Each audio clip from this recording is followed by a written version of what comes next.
नमस्कार साथियों, कैसे हैं आप लोग। उम्मीद है आप लोग लॉकडाउन का अच्छे से पालन करते होंगे। साथियों, इस समय जैसा आप देख रहे हैं, सभी लोग जरूरतमंदों को कुछ न कुछ दान कर रहे हैं और उसका पुण्य ले रहे हैं। अब मैं आपको शास्त्रों के हिसाब से ये बताना चाह रहा हूं कि दान करते समय किन किन बातों का ध्यान रखें आप लोग। दान करते समय कुछ विशेष बातें होती हैं, 3-4 बातें होती हैं जिसका कि हम लोग अगर पालन करें तो उस दान का 100% हमें पुण्य का फल प्राप्त होगा। तो आइए जानते हैं कि दान करते समय हम किन किन बातों का ध्यान रखें। तो दान करते समय हमें जो पहली चीज है, जो पहली बात है, उसका ध्यान यह रखना है कि जिस व्यक्ति को हम दान कर रहे हैं उस व्यक्ति से हम उसके बदले कोई अपेक्षा न रखें। जैसे मान लीजिए हमने किसी को दान किया तो हम ये अपेक्षा न रखें कि वो व्यक्ति हमको किसी समय पर वो काम आएगा या काम देगा। इसको बोलते हैं सात्विक दान। ये नंबर 1 दान माना जाता है, क्योंकि हम जिसको दे रहे हैं अगर हम उससे बदले में अपेक्षा रख लेंगे तो वो दान का जो हमको पुण्य मिलना है वो पुण्य का क्षय हो जाएगा। दूसरी जो प्रमुख बात है कि जिसको हम दान कर रहे हैं उस व्यक्ति का नाम उजागर न करें, क्योंकि शास्त्रों में कहा गया है कि एक हाथ से ले तो दूसरे को पता न लगे। इसका क्या मतलब है, इस चीज को बहुत लोग गलत ढंग से समझ जा रहे हैं। एक हाथ दे दूसरे को पता न लगे, इसका यही मतलब है कि जिस व्यक्ति को हम दान कर रहे हैं उसका नाम उजागर न करें, उसका फोटो सोशल मीडिया पे न डालें, क्योंकि दान जो होता है वो कहा जाता है कि हमेशा गुप्त रखना चाहिए। आप दान कर रहे हैं, क्या कर रहे हैं, उसको आप उसका फोटो डालिए, भोजन बना रहे हैं उसकी तैयारियों का फोटो डालिए, क्योंकि इससे दूसरे लोग जो है वो प्रेरित होंगे। तीसरा चीज जो दान का है वो यह है कि दान देते समय हमको तकलीफ नहीं होना चाहिए। जैसे मान लीजिए हमने किसी को दान किया तो उसकी हमें तकलीफ ना हो कि अरे बहुत ज्यादा दान हो गया, आवश्यकता से अधिक हो गया, हम लगे जोड़ने घटाने के, बहुत ज्यादा पैसा खर्च हो गया। तो इस दान का जो है हमें पुण्य नहीं मिलेगा, बल्कि उस दान से हमको नुकसान होगा।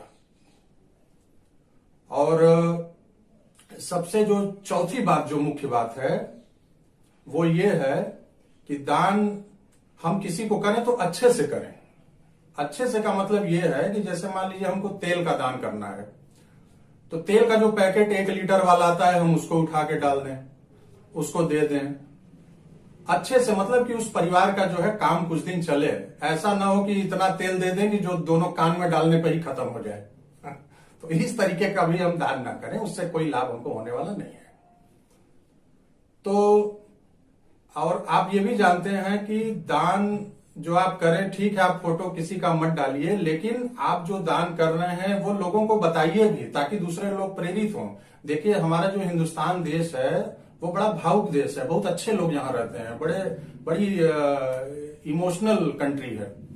तो इससे क्या होगा, कहा गया है कि देखा देखी पुण्य, देखा देखी पाप। तो इससे लोग अच्छा कार्य आप करेंगे तो इससे दूसरे लोग भी प्रेरित होंगे और वो भी जो है उनको भी लगेगा कि नहीं, हमको भी जरूरतमंदों को, गरीबों को कुछ करना चाहिए। कोई बहुत ही निष्ठुर व्यक्ति होगा, बहुत कठोर दिल का होगा, उसी का हृदय नहीं पसीजिएगा। नहीं तो बाकी देखा देखी जो है वो दान की परंपरा धीरे धीरे वो शुरू हो जाएगी लोगों में। तो यही अब इसको अंत में जो है वो 4 बातों को मैं बता देता हूं। पहला ये कि किसी को आप दान दें तो बदले में कोई अपेक्षा न रखें। दूसरा, एक हाथ से दें, दूसरे को पता न लगे, मैंने आपको बता ही दिया। तीसरा, ये तकलीफ न हो दान देते समय। और चौथा जो है वो अच्छे से दान करें, बड़ी मात्रा में दान करें। ऐसा नहीं है कि 1 रोटी 2 रोटी किसी को खिला दिए तो हो गया। तो साथियों, ये जो मैंने आपको दान से संबंधित बातें बताई हैं ये शास्त्रोक्त बातें हैं, ये शास्त्रों में लिखी हुई है, ये मैंने अपने मन से इसको जो है नहीं बताया है। और ये देश काल पात्र के हिसाब से इसकी परिभाषा जो है वो बदलती रहती है। तो उम्मीद है अब आप लोग समझ गए होंगे कि दान देने के पीछे लॉजिक क्या होता है। हाँ, दान देने से फायदा ये होता है कि इससे पुण्य प्राप्त होता है, क्योंकि जरूरतमंद को आप खिलाएंगे तो जो जो लोग इन्वॉल्व हैं उस कार्य में, चाहे खाना बांटने वाला हो या खाना बनाने वाला हो, जितने लोग उसमें भाग लिए हैं सभी लोगों को पुण्य मिलेगा। हाँ, दान के संबंध में एक बात और ध्यान रखना चाहिए कि यथाशक्ति दान करें। अब ऐसा नहीं कि आपके पास खाने को खुद ना हो और आप जो है बड़े पैमाने पे दान कर दें तो उससे आपको तकलीफ होगी, तो उस दान का आपको कोई लाभ नहीं मिलेगा। उल्टे जब तकलीफ होगी तो आपका पुण्य क्षय होने लगेगा, उसका उल्टा असर होगा। तो इन बातों का आप ध्यान रखें दान करते समय, तो आपको उसका 100% जो है वो पुण्य फल प्राप्त होगा। आशा है आप लोगों को ये बातें पसंद आई होंगी। इसको खूब शेयर करिए और लोगों को बताइए ताकि लोगों को उसका ज्यादा से ज्यादा लाभ मिले। नमस्कार, अगली बार कोई और विषय लेके आएंगे।